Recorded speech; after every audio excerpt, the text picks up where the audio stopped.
Bueno, conversamos aquí en Colombia, en Costa Rica, con Ángel Aceña. A Ángel Aceña lo recordamos por ser el readaptador físico de la selección costarricense de fútbol en la Copa del Mundo de Rusia 2018, en aquel cuerpo técnico que comandaba Oscar Ramírez, y además por su paso por el Sevilla, por el Vitesse, por su paso además por Qatar, por la selección de Zambia, donde estuvo presente en la Copa Africana de Naciones. Y bueno, Ángel, por tu experiencia y por todo lo que el mundo fútbol te ha llevado a conocer, queremos saber tu opinión con respecto a lo que se está viviendo en el mundo fútbol y específicamente lo que pasa en Costa Rica, que aquí el campeonato ya se paró, ya se detuvo.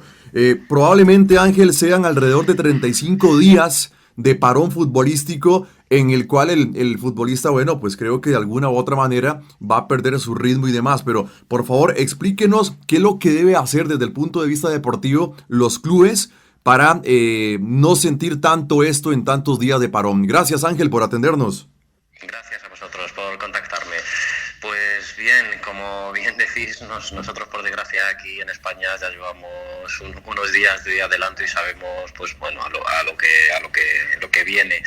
Entonces es verdad que ahora mismo el número de días es incierto, no sabemos el tiempo que será, porque todo va a depender de cómo vaya evolucionando la curva de contagios, y bueno, eso todo lo están explicando los epidemiólogos, la Organización Mundial de la Salud. Entonces pues nos enfrentamos a un escenario un poco desde el ámbito de los que nos dedicamos al mundo del deporte y al mundo del rendimiento y al fútbol, pues un escenario un poco desconocido, porque es complicado manejar situaciones, primero, donde no hay un tiempo, unos plazos limitados que nos permitan planificar con vistas a una fecha que en este caso es desconocida, y segundo, por la imposibilidad de poder, primero, estar presente en los entrenamientos de cada uno de nuestros deportistas y atletas, y segundo, por la dificultad que muchos atletas van a tener en sus domicilios, en sus casas, porque hay que recordar que bueno, en los clubes deportivos, en las instalaciones, ya podemos tener presente todo el complejo deportivo, el complejo Loplifen de la federación, pues hay unos medios que muchos atletas, ya no solo futbolistas, sino otros atletas que han tenido que cesar también su actividad deportiva, no van a disponer. Entonces es clave que intenten mantener aquellas capacidades que se pierden de forma mucho más rápida. Se ve que en 3 semanas la pérdida de la condición física es notoria y notable si no se hace nada. Evidentemente, si se va planteando un trabajo que nos permita mantener esa base aeróbica, esa base de movilidad, un trabajo de fortalecimiento a nivel general, incluyendo ejercicio de fortalecimiento abdominal, core, va a amortiguar esa caída. Va a ser complicado que en futbolistas de élite que tienen una carga de entrenamiento, una carga de competiciones importante, con este parón va a ser complicado, prácticamente imposible, que mantengan el mismo ritmo. La cuestión es amortiguar la caída lo más posible y bueno, intentar cuidar cuestiones, sobre todo evidentemente en esta situación de alerta de emergencia sanitaria internacional, cuidar lo primero la salud y que evitar al máximo, por Dios, que nos infecten de coronavirus, y ante ello, pues bueno, con las medidas higiénicas recomendadas.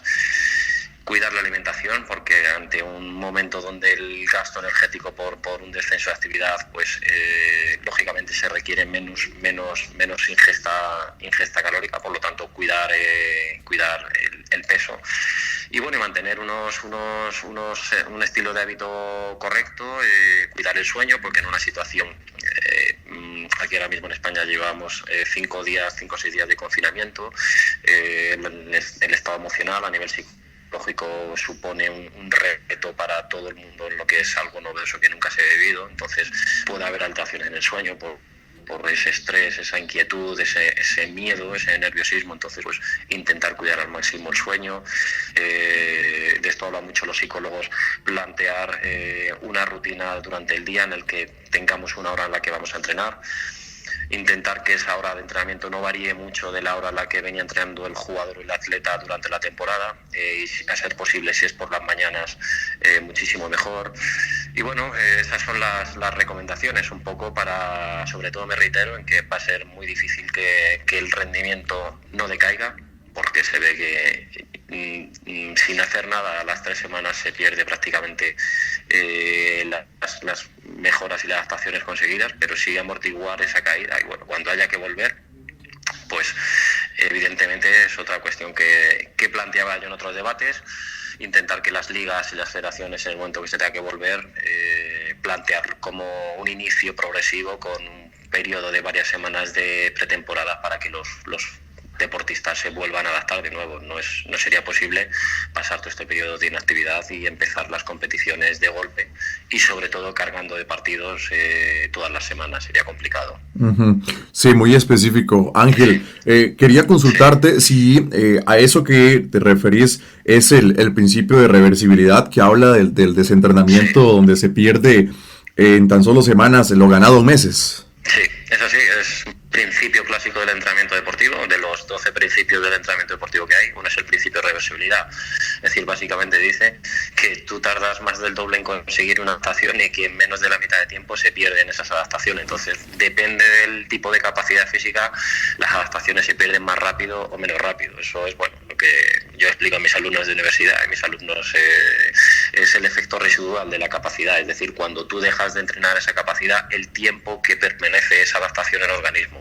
Y bueno, se ha visto, se ha comprobado pues que ese efecto residual es menor, es decir, se pierde más rápido aquellas capacidades con una base, sobre todo con una base neuromuscular, hablemos de velocidad, hablemos de fuerza, y bueno, y después pues, va la capacidad aeróbica. Entonces, pues bueno, intentar orientar el tipo de entrenamiento para intentar amortiguar esa caída, pero que en cierto modo, pues debido a que, me reitero, en muchas situaciones, muchos deportistas no van a tener prácticamente medios ni espacios. No todos tienen la suerte de vivir en un... Aquí veíamos algunos vídeos de futbolistas muy renombrados, Sergio Ramos, bueno, que tienen gimnasios grandes y disponibilidad. No todos disponen de ese espacio, ¿no? Otros viven en apartamentos y por lo menos hay quienes está prohibido salir a la calle. Entonces pues tendrán que buscar esa imaginación y esa creatividad para intentar seguir trabajando en esa complicada situación. Ángel, ahora que hablabas de que no se debe de iniciar la competición de golpe y hacer una especie de pretemporada, ¿cuánto crees que sea esa cantidad de días para esa pretemporada? ¿Una cantidad de días adecuada, sabiendo que también hay presión por parte de las federaciones, de patrocinadores, de que el campeonato se reinicie lo más pronto posible? Pues es complicado.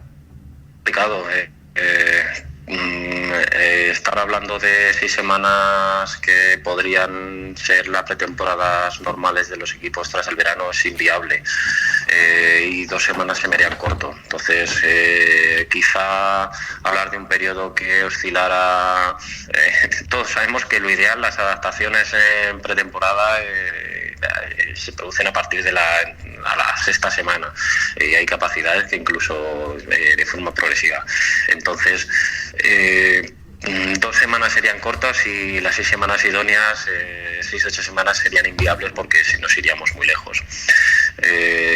Si pudiéramos hablar entre las 3-4 semanas sería algo ideal. No sabemos qué ocurrirá y si tendrán ese tiempo para manejarlo.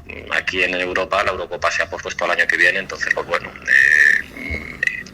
creo que son conscientes de que quizá, primero, el tema se pueda extender un poco más de lo que los gobiernos hablan, y segundo, pues que posiblemente tengan que tener en cuenta estos periodos de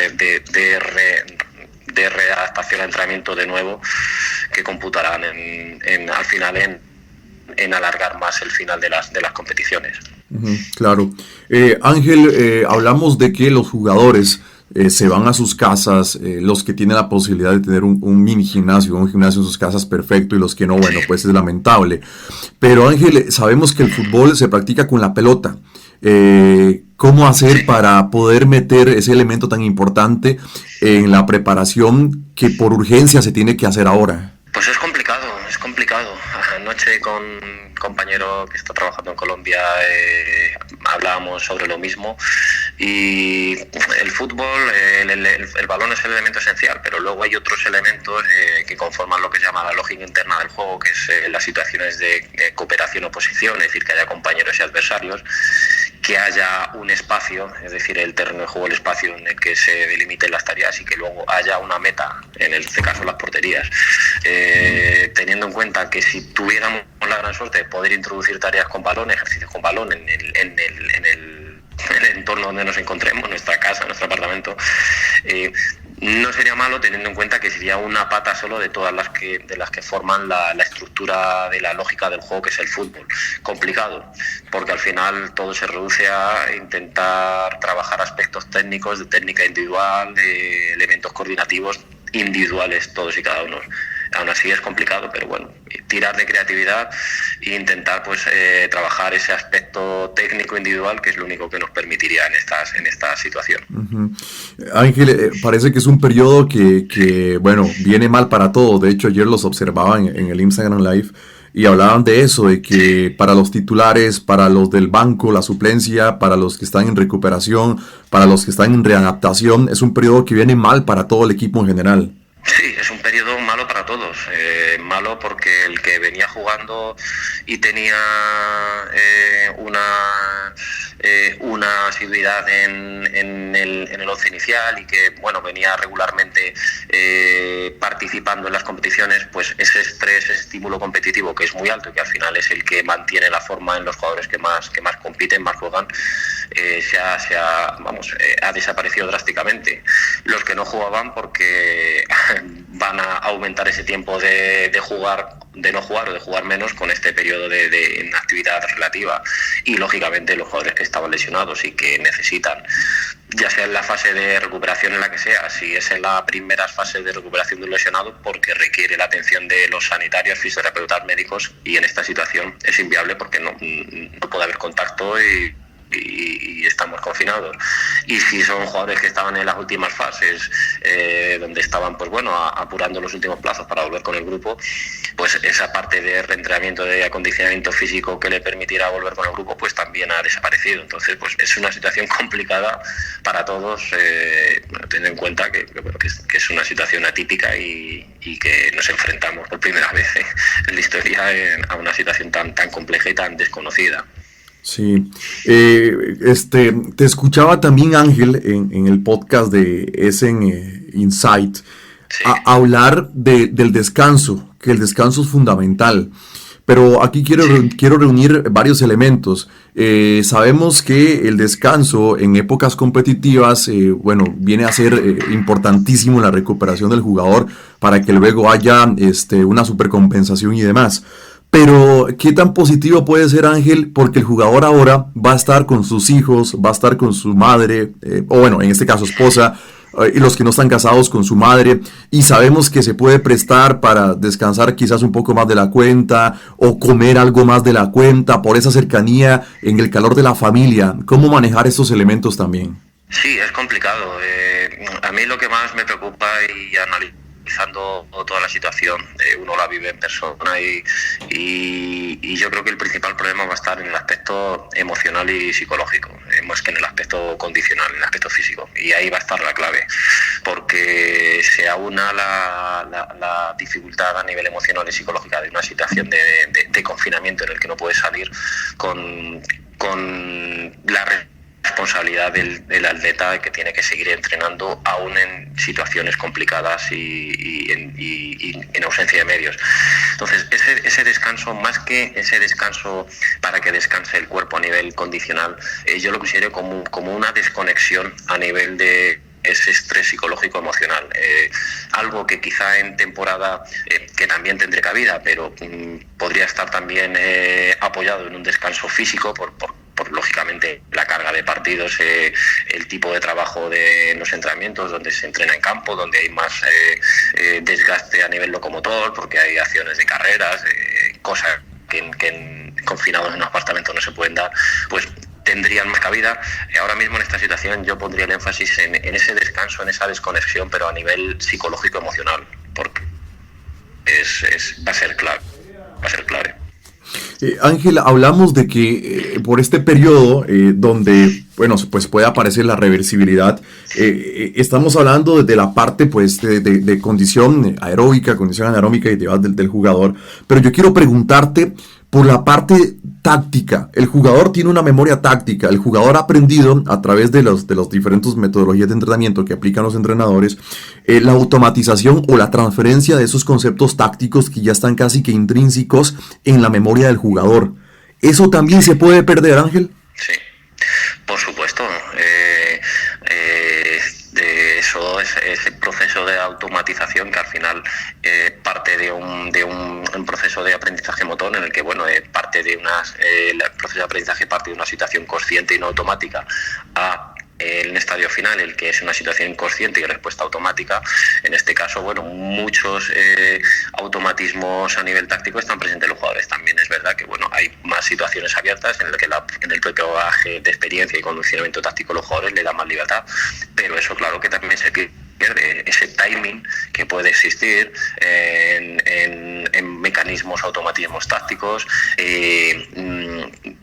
propias cuestiones, conceptos de táctica individual, pues también se pueden perder o se pueden olvidar. Esos al final hay algo en la psicología que habla de que se necesitan 21 días para afianzar hábitos y rutinas, y en este caso pues para afianzar conocimientos y aprendizajes, y por lo tanto también se pierden. Ahí pues se puede jugar un poco con las nuevas tecnologías, vídeos, para poder ir estando en contacto con los jugadores, revisando vídeos, incluso desde la propia labor de los propios analistas, haciendo videoanálisis de partidos propios, donde incidiendo en acciones en cada una de las demarcaciones de los jugadores para que las vayan recordando y no las vayan perdiendo. Evidentemente no las van a aplicar, no las van a ejecutar, pero queda ahí una huella a nivel de memoria simplemente por el hecho de ir viéndolas y seguir intentar pues que nos llegan. Ángel, ese concepto de que acabas de mencionar del vídeo y demás, ¿se puede considerar como especificidad que yo le diga a un jugador mediante un video que quiero que se aprenda este concepto táctico que necesito que aplique para cuando se reanude la competición? Sí, por supuesto. Luego quedaría la parte de ejecución, es decir, al final puede que el concepto en sí se pueda integrar y ensamblarse dentro del proceso de aprendizaje, pero luego para que quede realmente necesitaría esa ejecución, es decir, para que a nivel motor y kinestésico pues quede esa huella motora en el sistema nervioso. Sería necesario ejecutarla, pero menos que nada en esta situación de confinamiento es poder dotar de esta posibilidad para que estos conceptos pues aún los sigan manteniendo y no se les olviden, ¿no? Claro. Ángel Aceña nos acompaña con nosotros aquí en Colombia, en Costa Rica. Ángel, agradecerte. Yo sé que el tiempo tuyo es oro, muy valioso. Tu aporte ha sido muy valioso para también en Costa Rica. Y quiero preguntarte por último, ¿qué recordás de Costa Rica por la experiencia que tuviste allá en el Mundial de Rusia? Pues fue una experiencia fabulosa que siempre recordaré. Por el entorno en el que me tocó estar, yo recuerdo un recuerdo muy positivo tanto del país como de los compañeros de la SELE, la federación, todos técnicos, administrativos, de todo el mundo, jugadores, y para mí es algo que yo lo tengo ahí, un recuerdo maravilloso. Y nunca sabemos qué puede deparar en esta vida, si nos tocaría volver allí en algún momento o no. Guardo estrecha relación con el profe Eric, con el cual pues hablo asiduamente prácticamente todas las semanas, y un día sí, un día no, y sigo manteniendo ahí muchos amigos. Entonces pues para mí es como si fuéramos una segunda patria. Claro. ¿Has venido a Costa Rica? ¿Ya conoces el país? Sí, estuve antes del Mundial, estuvimos allí en la fase de preparación, que fueron 3-4 semanas. Sí, es verdad que pude conocer poco, me hubiera gustado conocer más, pero no lo descarto volver. Ya no sé si a nivel profesional o a nivel ocio, pero claro que tengo que volver de nuevo. Bueno, Ángel, y si venís a Costa Rica, entonces estás invitado aquí a Colombia. Gracias, hasta luego, que la pase bien, Ángel, pura vida. Gracias a vosotros. Igualmente, pura vida, amigo, cuidaros, gracias.